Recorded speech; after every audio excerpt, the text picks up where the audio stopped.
الحمد لله نحمده ونصلي ونسلم على رسوله الكريم أما بعد فأعوذ بالله من الشيطان الرجيم بسم الله الرحمن الرحيم فصل لربك وانحر وقال الله تبارك وتعالى ولتكملوا العدة ولتكبروا الله على ما هداكم ولعلكم تشكرون صدق الله العظيم إن الله وملائكته يصلون على النبي يا أيها الذين آمنوا صلوا عليه وسلموا تسليما اللهم صل على سيدنا ومولانا محمد وعلى آله وأصحابه سيدنا ومولانا محمد وبارك وسلم عليه الصلاة والسلام عليك يا سيدي يا رسول الله وعلى آلك وأصحابك يا سيدي يا حبيب الله اللہ رب العزت جل وعلا کی حمد و ثنا اور نبی کریم رؤوف الرحیم صلی اللہ علیہ وسلم کے دربار گہر بار میں ہدیہ درود السلام عرض کرنے کے بعد حضرات، اللہ پاک کا جتنا بھی ہم شکر ادا کریں وہ بہت ہی کم ہے کہ اس ذات پاک نے ہمیں زندگی میں ایک مرتبہ پھر وہ مقدس ایام عطا کیے ہیں جن کی فضیلت کو اس نے قرآن پاک میں بیان فرمایا، اور پھر وہ دن اب بالکل قریب آ چکا ہے، عید الاضحیٰ، عید البقر، عید قربان کا۔ اللہ کرے سب کو یہ نصیب ہو، پتہ تو کوئی بھی نہیں ہے، بہرحال ہے وہ اب قریب ہے۔ تو اس لیے میں نے آج ضروری سمجھا کہ حج کے موضوع پر گفتگو ہو چکی، قربانی کے موضوع پر گفتگو ہو چکی، اور آج عید کے موضوع پر کچھ بیان کیا جائے۔ ظاہر بات ہے ساری کائنات کا خدا تعالیٰ ہی واحدہ لا شریک خالق مالک ہے، اور انسانوں کو اس نے پیدا ہی اپنی عبادت کے لیے کیا ہے، اور ہمیں اپنی عقل رائے سے پتہ نہیں چل سکتا کہ اس کی عبادت کیسے کی جائے، تو اس نے اپنی عبادت کا خود ہی بتایا کہ تم نے میری عبادت ایسے ہی کرنی ہے۔ انبیاء کرام کے ذریعے وہ طریقے بتا دیے۔ دیکھو غیر مسلموں میں اور مسلمان میں فرق ہی یہی ہے، بڑا فرق، اور بھی فرق ہے۔ آپ کسی کو بھی پوچھیں نا، ایون ہندو کو پوچھیں، عیسائی کو پوچھیں، یہودی کو پوچھیں، کسی کو بھی، سب کہتے ہیں ہم اللہ کو مانتے ہیں، سب کہتے ہیں ہم اس کی عبادت کرتے ہیں، ساری۔ لیکن فرق کیا ہے؟ وہ عبادت کرتے ہیں اپنے ذہن کے مطابق، جیسے ان کے ذہن نے کہا ایسے اس کی عبادت کرنی شروع کر دی۔ مسلمان عبادت کرتے ہیں اسی کی اس طریقے سے جیسے اس نے خود ہی بتایا ہے، اپنی رائے اس میں شامل نہیں ہے کسی بھی بات میں۔ اگر کوئی اپنے رائے کا معاملہ ہوتا نا تو پھر مغرب کے 3 رکعتیں نہ ہوتے، مغرب کے 3 رکعتیں جی، باقی ساری کوئی 2 کوئی 4، لیکن اس کی طرح یہ ظاہر بات ہے کہ یہ اس میں رائے کا، عقل کا، انسان کی سوچ کا کوئی عمل دخل نہیں ہے۔ ایسے ہی پھر اس مقدس ذات نے جو عبادات ہیں ان میں ایمان کے بعد سب سے افضل ترین عبادت نماز ہے۔ خود اللہ پاک نے فرمایا کہ میری بارگاہ میں سجدے کرتے رہو، میرا قرب میں تمہیں ملے گا۔ فرمایا سجدہ کرو، میرا قرب۔ تو عبادات بعض تو وہ ہیں جو 5 وقتہ فرض ہیں، کچھ وہ ہیں جو ویکلی ہیں، کچھ وہ ہیں جو سالانہ ہیں، اور کچھ وہ ہیں جو زندگی میں ایک بار ہوتی ہے۔ مثلا 5 نمازیں یہ ڈیلی ہیں،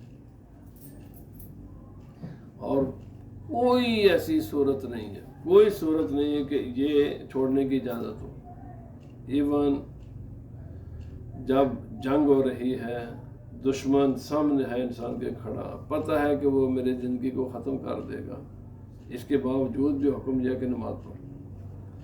انسان پانی میں غرق ہو رہا ہے، ڈوب رہا ہے، وہاں بھی اجازت حکم ہے کہ نماز پڑھ۔ پھر اس کا حکام مختلف ہے، تھوڑے سے شکل اس کی بدل جاتی ہے، لیکن نماز وہاں بھی معاف نہیں ہے، ڈوبتے ہوئے انسان کو بھی نماز معاف نہیں ہے۔ ایسے ہی خواتین ہیں، جب وہ بچہ جننے کی مشکل کیفیت میں ہوتی ہیں تو نماز وہاں بھی ہے، یعنی کوئی اس کی شکل نہیں ہے۔ آج یہ جو ہمارے مسلمان لاپرواہی کرتے ہیں نا جی، ان کو غور کرنا چاہیے۔ نماز کے ترک کی کوئی شکل نہیں ہے کہ انسان کو اجازت ہو کہ اس شکل میں تم نماز چھوڑ سکتے ہو، ہر حال میں یہ ادا کرنی ہے۔ اب دوسری بات ہے جی، نماز کے بعد پھر نمازیں ویکلی جیسے جمعہ ہے، لیکن یہ ہر انسان پر فرض نہیں ہے۔ جیسے 5 ڈیلی نمازیں ہر انسان پر فرض ہیں، ایسے ہی یہ جمعہ ہر انسان پر فرض نہیں ہے۔ اس کی کافی ساری شرائط ہیں، جب وہ شرائط کسی کو ساری شرائط پوری ہوں گی یا ان میں سے بہت زیادہ، تو پھر یہ جمعہ فرض ہوتا ہے۔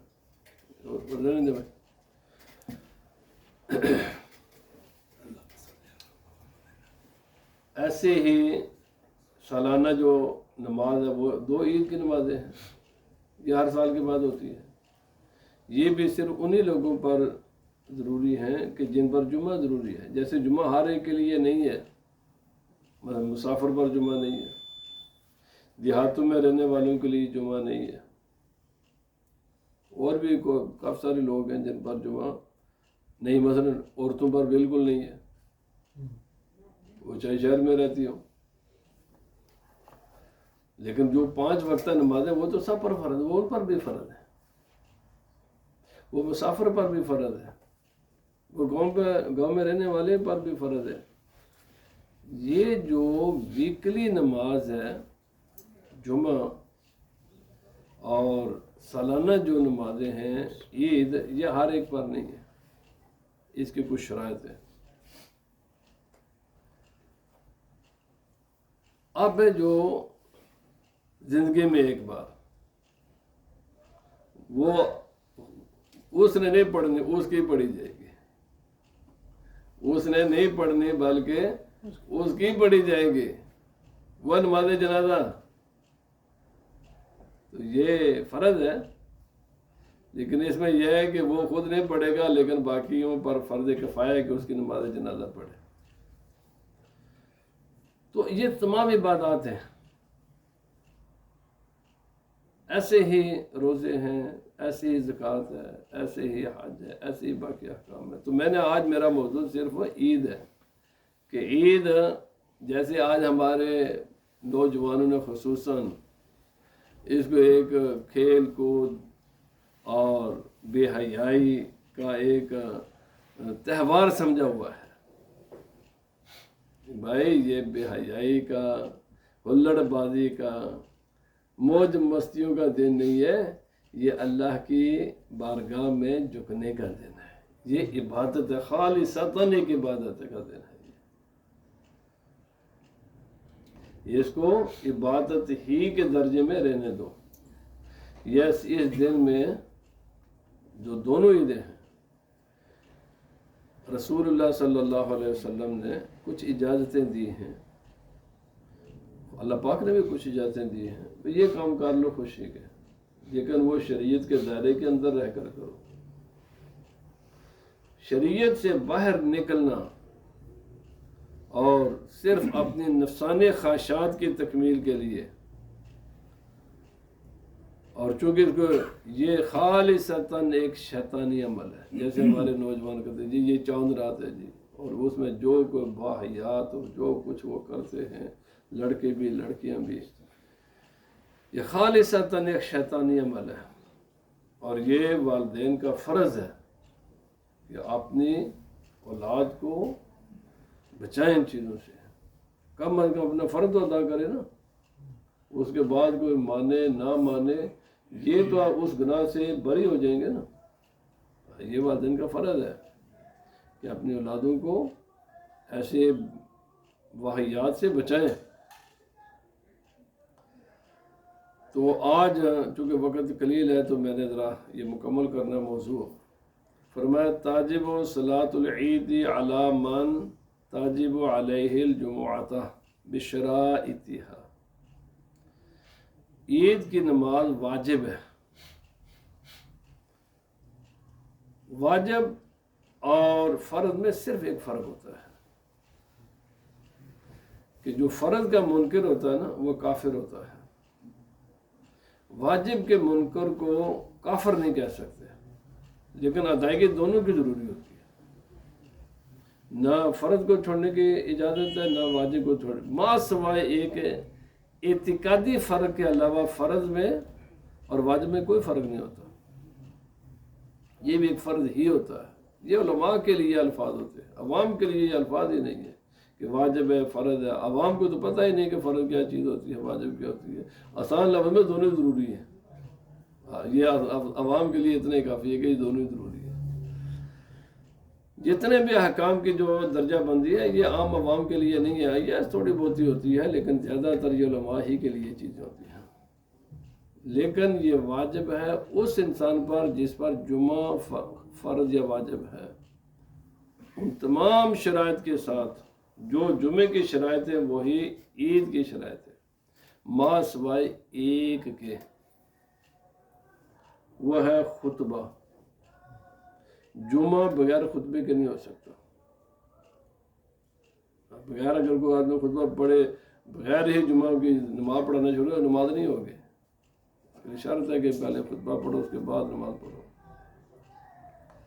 اور عید کا خطبہ مسنون ہے، اگر خطبے کے بغیر بھی نماز عید پڑھ لی گئی تو نماز ہو جائے گی، اگرچہ گنہگار ہوں گے۔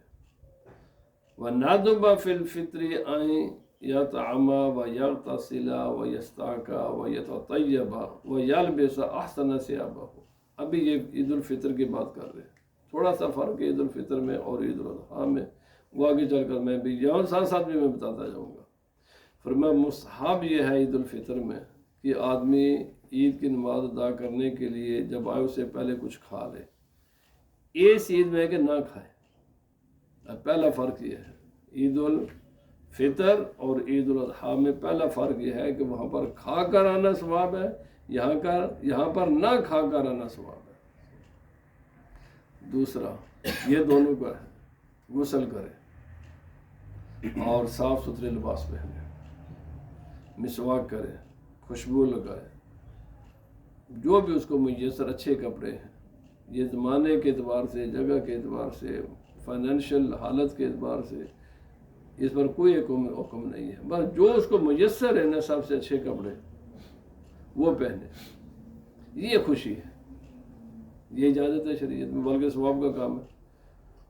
وَيُؤَدِّي صَدَقَةَ الْفِطْرِ ثُمَّ يَتَوَجَّهَ إِلَى الْمُصَلَّى، صدقہ فطر ادا کرے اور اس کے بعد عیدگاہ کی طرف روانہ ہو جائے۔ چونکہ اس میں صدقہ فطر نہیں، اس میں قربانی آتی ہے، تو قربانی نماز کی عید کے بعد ہے، تو یہ فرق ہے بڑی عید میں اور چھوٹی عید میں کہ چھوٹی عید کے، لیکن دونوں عیدوں کے موقع پر غریبوں کا خیال رکھا گیا ہے، مساکین کا خیال رکھا گیا ہے۔ ایسے یہ خوشی ہے کسی غریب مسکین کی ہیلپ کرنا، یہ، اور یقین کریں یہ جو لوگ، میں کئی بار کہتا ہوں، یہ جو لوگ مصنوعی اور بناوٹ اور برادری کی رسموں کی بنیاد پر جو خوشیاں کرتے ہیں، بالکل واہیانہ چیزیں ہیں، بالکل لا یعنی لا، کوئی ان پہ عقل کچھ بھی نہیں ہے۔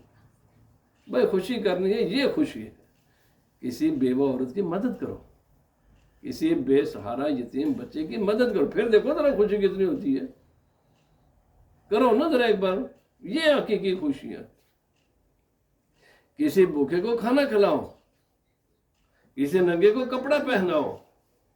یار میں کہتا ہوں 21ویں صدی میں بھی آج تقریباً کافی سارے گزرے، آپ نکلو ان رسومات سے، باہر نکلو، چھوڑو ان کو،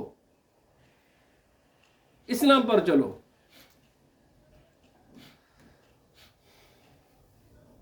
فرمایا خوشبو لگاؤ نا، یہ خوشی ہے، خوشبو لگاؤ، صاف ستھرے کپڑے پہنو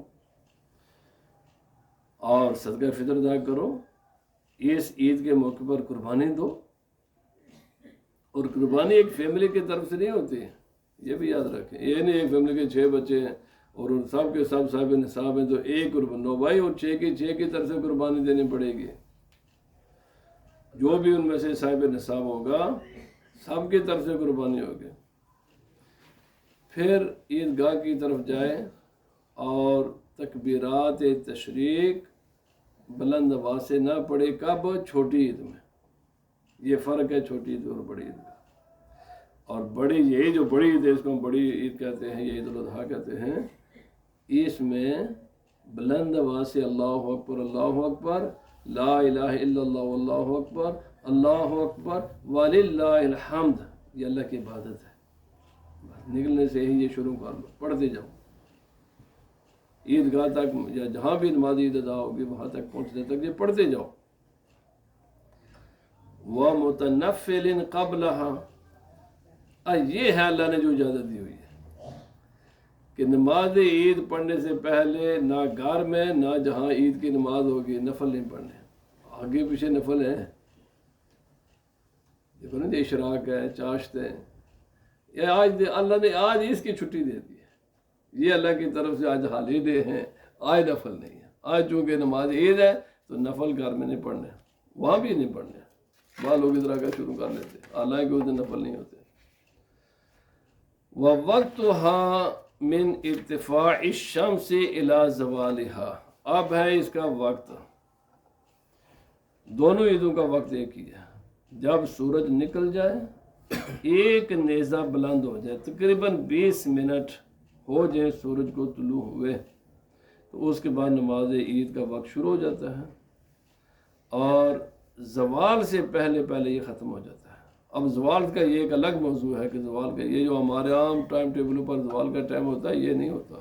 نصف النہار شریف وہ اور چیز ہے، صرف جو پڑھے لکھے اچھے علماء ہیں جو ان کے ٹائم ٹیبل ہیں ان پر وہ لکھا ہوتا ہے۔ عام جو لوگ، عام عوام الناس کے مسجدوں میں جو ٹائم ٹیبل ہے نا، ان میں اکثر غلط ہی ہوتے ہیں زوال کا ٹائم۔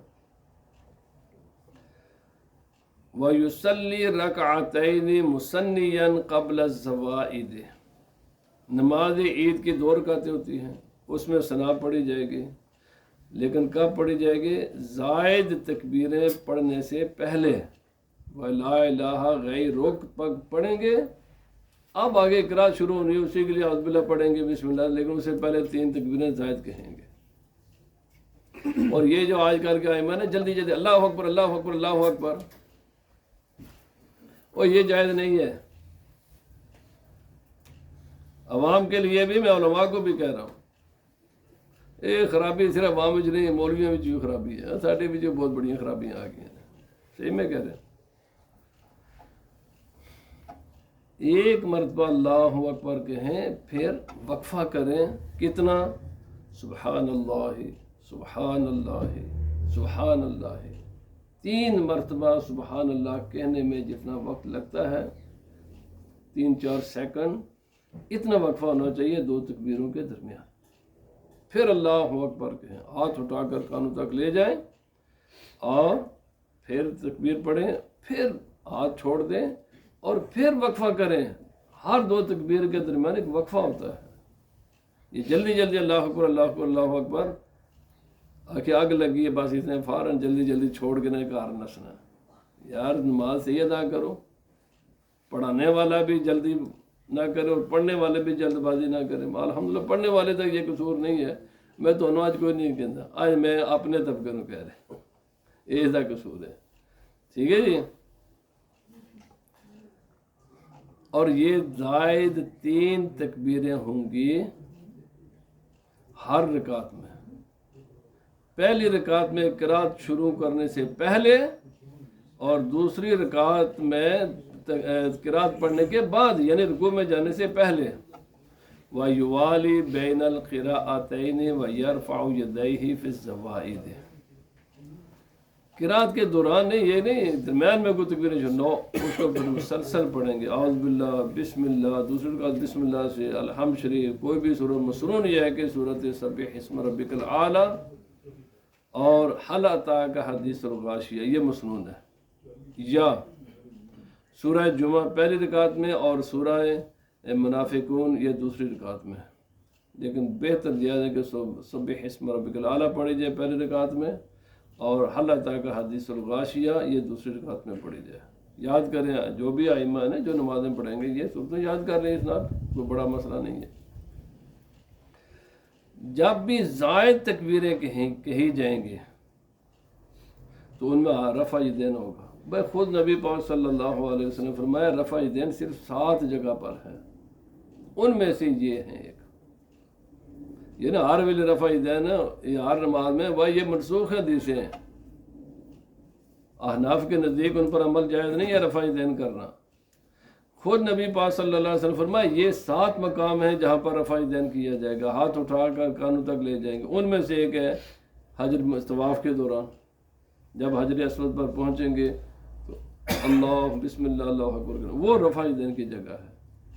ان میں سے ایک یہ تکبیرات ہے، عید کی تکبیرات ہے، یہاں پر رفع یدین کیا جائے گا۔ انہی میں سے ایک تکبیر تحریمہ ہے کہ نماز کوئی بھی ہو، کوئی بھی نماز ہے، اس کے شروع میں جو اللہ اکبر کہا جاتا ہے وہاں پر رفع یدین ہے۔ باقی جو حدیث میں رفع یدین کے جو ذکر ہے، بہت حدیثیں آتی ہے رفع یدین کی، لیکن وہ ساری منسوخ ہیں، وہ ایک لمبی بحث ہے، یہ وہ وقت تو نہیں نا، اگر کسی کو شوق ہو نا تو وہ پھر پڑھے، چونکہ رفع یدین کے پار دونوں قسم کی حدیث ہے، ممانت کی حدیثیں بھی موجود ہیں، نہ کرنے کی بھی حدیثیں موجود ہیں، کرنے کی بھی موجود ہے، تو اب یہ تو نہیں نا دو اپوزٹ چیزیں ہوں۔ ظاہر بات ہے ان میں سے ممانت والی حدیثیں تبھی آئی ہیں کہ پہلے کوئی آدمی کوئی کم کرتا ہوگا نا، تو نبی صلی اللہ علیہ وسلم تبھی منع فرما دیا نا اسے، یہ تو نہیں کہ ابھی کام کیا ہی نہیں تو پہلے ممانت تبھی ہوتی ہے کہ پہلے کوئی کام ہوتا ہے تو ممانت ہوتی ہے۔ بہرحال میں کہتے ہیں یوٹیوب سے ادھر سن لیا ادھر سن لیا، اسی ویلے ذہن بنا لے اے مولوی سانو غلطی مسئلہ دسے نے، میں بڑا بہت بڑا عالم ہاں جی، میں تک نہ کہ یہ نمازیاں نو یعنی ایک منٹ وچ اپنا ذہن بدلان گیا۔ میرے بھائی یہ جتنے بھی دین ہے نا، 1400 سال تقریباً ہونا کہ 15ویں صدی دی ادھی گزر گئی ہے، علماء نے اپنی زندگیاں کھپائیں نے اس کی ریسرچ پر، ہر ایک مسئلے پر، اور اس کے لیے اتنی بڑی ریسرچیں ہیں۔ اسی کوئی پاگل ہے جڑا رفع یدین نہیں کرتے تو بڑا عقل مند آ گئے، ایک یوٹیوب دے بیان نہ لے سب کو تو اپنا ذہن بدل لیا۔ اگر کسی کو کوئی شک شبہ ہو نا تو آئے، وقت دے اور پھر آ کر پڑھے ان چیزوں کو، اور آپ کو کسی نے کوئی آپ کو حق نہیں ہے، کسی کو حق نہیں ہے حدیث کے بارے میں فیصلہ کرنے کا کہ یہ ہے، دونوں چیزیں حدیث میں ہے۔ آپ کو کس نے اختیار دیا ہے؟ جناب نبی پاک صلی اللہ علیہ وسلم کے دونوں عمل ہیں، ایک میں ممانت ہے ایک میں کیا ہے، تو آپ فیصلہ کر دیں ان میں سے کس پر عمل کریں۔ یہ علماء کا حق ہے جنہوں نے زندگیاں کھپائی ہیں، انہوں نے پوری ریسرچ کر کے بتا دیا یہ ناسخ ہیں یہ منسوخ ہیں۔ جیسے قرآن پاک میں ناسخ و منسوخ ہے، ایسے ہی حدیث میں ناسخ و منسوخ چیزیں ہیں۔ قرآن پاک یہ بھی جڑا آئے گلے پڑھ قرآن عمل پر او یار تین ایک پٹی کنے پڑھائی ہے قرآن عمل واسطے آیا، یہ پٹی بذات خود غلط ہے۔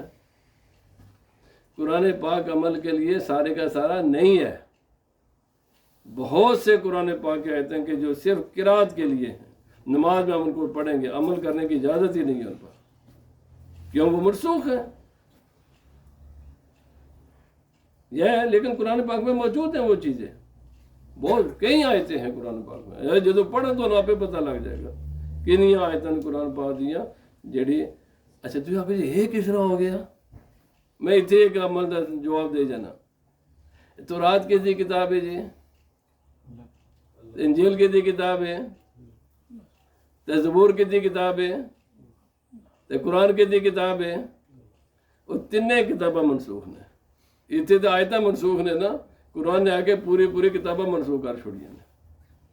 کوئی سمجھ آئیے گا کہ نہیں؟ لوگ کہتے ہیں ایک اس طرح ہو گیا، یہ اس طرح ہو کہ جس قرآن نے تورات میں منسوخ کیا نا، جس قرآن پاک نے انجیل پوری کتاب کو منسوخ کر دیا، زبور پوری کی پوری منسوخ ہے.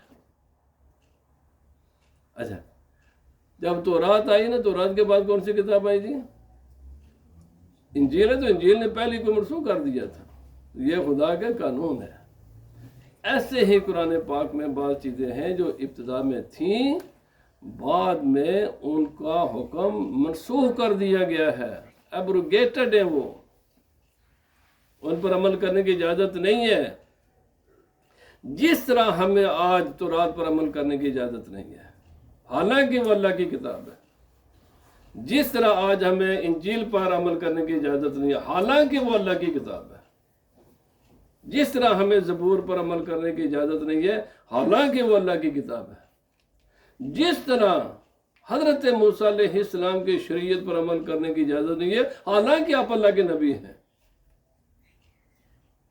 تو جس طرح یہ چیز ہے نا، اس طرح یہ بھی ہے.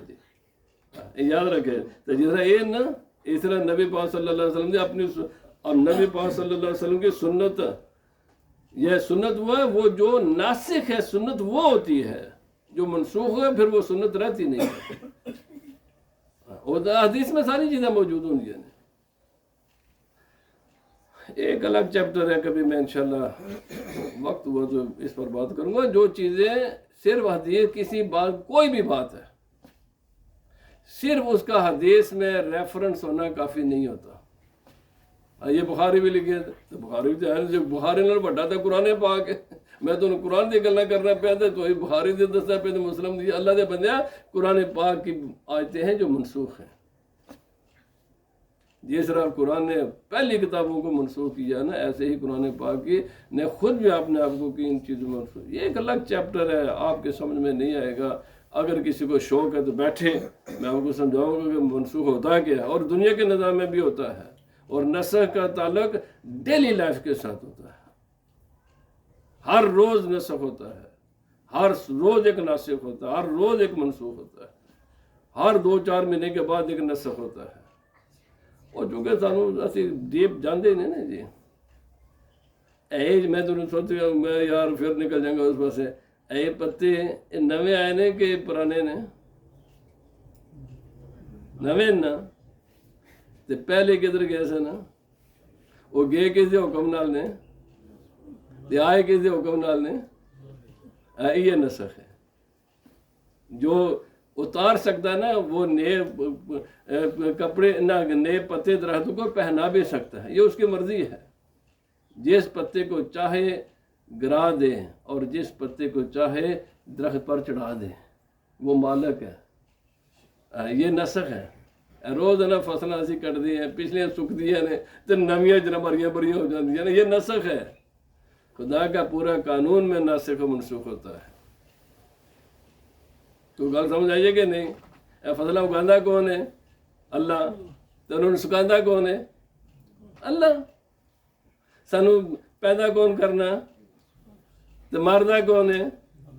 اے اللہ. یہ نسخ ہے. پہلے سانو وجود بخشا خدا نے، ایک وقت ہے سانو پھر اللہ منسوخ کر دیتا ہے. جاؤ تو چل اگلے جان. یہ نسخ ہے. پہلا حکم ہے آ جا، پھر حکم ہوتا ہے چلا جا. یہ آنے کا حکم جب وہ چاہتا ہے اس کو منسوخ کر دیتا ہے. چلو مجھے سارا کوئی اختیار نہیں. وہ مالک ہے، جو چاہے سو کرے. وہ گل سمجھ آئی گی نا؟ میں موٹی جی گلیں دسی نہ سمجھ. لوگ کہتے ہیں اللہ نو غلطی لگی، اللہ نو غلطی نہیں لگی. نہ، یہ اس کا نظام ہے. جیسا باقی گلیں میں غلطی نہیں لگی. پتے اتارن میں خدا نو غلطی لگی ہے؟ نہیں یار، اللہ کا قانون ہے.